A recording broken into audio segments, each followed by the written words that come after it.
इस बीच अफगानिस्तान और पाकिस्तान के बीच बॉर्डर का विवाद अब जंग में बदलता दिखने लगा है। महज 3 दिन के अंदर दूसरी बार ड्यूरन लाइन पर दोनों देशों की सेनाओं के बीच गोलीबारी हुई, जिसमें कई लोगों के जख्मी होने की खबर है। हैरानी की बात यह कि दोनों तरफ से हो रही गोलीबारी की चपेट में रिहायशी इलाके भी आ गए।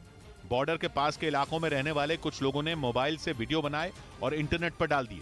कुछ जगहों पर गोलीबारी के बाद आग लगने की भी खबर है। हालांकि अब तक मरने वाले लोगों का आंकड़ा साफ नहीं है। एक हफ्ते से भी कम वक्त में ड्यूरन लाइन पर दूसरी बार गोलीबारी हुई।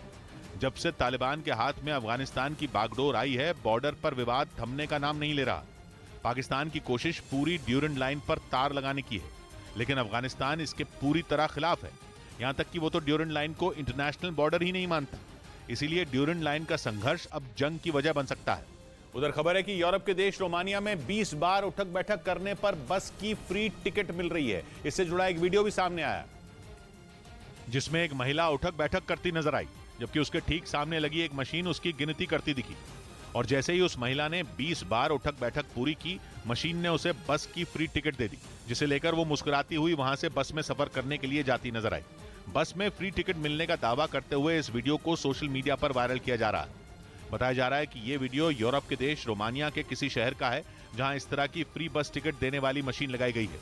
इधर बच्चों की मौत के मामले में घिरी मेडन फार्मा नाम की दवा कंपनी को केंद्र सरकार से क्लीन चिट मिल गई। यह दवा कंपनी अफ्रीकी देश द गैम्बिया में बच्चों की मौत के बाद सवालों के घेरे में आई थी, लेकिन अब सरकार ने मेडन फार्मा को राहत देते हुए क्लीन चिट दे दी। जांच में कंपनी की दवा में मिलावट नहीं पाई गई। द गैम्बिया में खांसी की दवा पीने से 66 बच्चों की मौत होने के आरोप लगने के बाद स्वास्थ्य मंत्रालय ने इसकी जांच के लिए एक कमेटी बनाई थी, जिसने दवा कंपनी को दोषी नहीं पाया।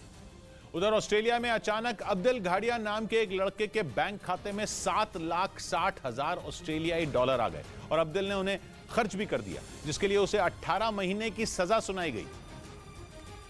क्योंकि जो 7,60,000 ऑस्ट्रेलियाई डॉलर यानी भारतीय रुपयों में 6 करोड़ से ज्यादा अब्दुल घाड़िया के बैंक खाते में आए, वो उसके थे ही नहीं, जिसकी जानकारी बैंक को दिए बगैर ही उसने रकम को खर्च कर दिया। अब्दुल ने उस रकम से सोने की ईंटें और महंगे कपड़े खरीदे और इस मामले में ऑस्ट्रेलिया की एक कोर्ट ने उसे 18 महीने की सजा सुनाई।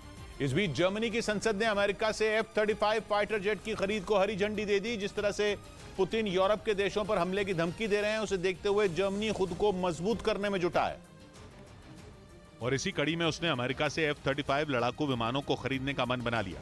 वो अमेरिका और दूसरे देशों से घातक हथियार खरीद रहा है, ताकि अगर यूक्रेन की तरह रूसी सेना ने उस पर हमला किया तो उसे अमेरिका या फिर दूसरे नेटो देशों के आगे हाथ न फैलाना पड़े। यही वजह रही कि जर्मनी की संसद ने अमेरिका से 35 F-35 फाइटर जेट की खरीद पर मोहर लगा दी।